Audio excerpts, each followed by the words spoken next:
sengiphinde ngabuya ke fune indaba ke ithinta idisk before nje ngihlale kodabeni cela ke mbukeli ungakhohlwa ukuthi ke ulike and usubscribe. Namhlanje ngiphethe ke indaba ke ezahlukahlukene, indaba ke ezitrendayo ezenzeka lapha kumaqembu akwi-PSL.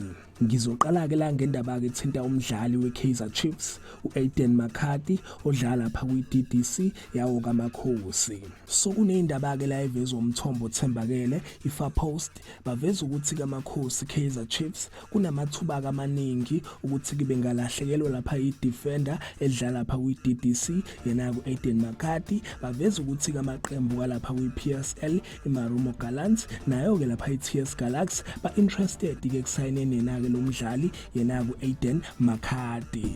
And baveza ukuthi ke lamaqembu ebese eqalile ke ingxoxo nayo ke lapha iKaizer Chiefs ngendaba ke ethinta yena uAiden McCarthy. Okunye ke abaphinde bakuveza ke futhi la baveza ukuthi ke maningi ke futhi kamathuba ukuthi ke iKaizer Chiefs ingaphinde ke futhi impromote ke uAiden McCarthy lapha kwi-senior team yayo ke Kaizer Chiefs. Kodwa ke lokho kulele kumqeqeshwayo ke Chiefs yena kuNazreddin Nabi netechnical team yakhe umthombo kuveze kanjalo. NeCasric Stars lingelinye ke lamaqembu elimgaqeleke noMcCarthy baveza ukuthi ke lona lithele imfuna ke kuyiloan.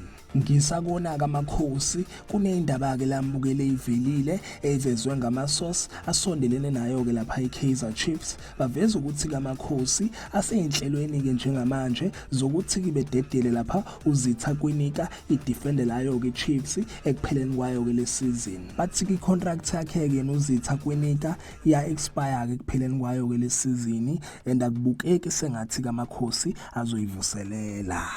Sinjalo ke mbukeli indaba ke lezi isematheni ezithinta wona kaMakhosi. Ngicela ke mbukeli ungakhohlwa ukuthi ke ulike and usubscribe. Ake ngithi ke nje danke ngiyazi bongela.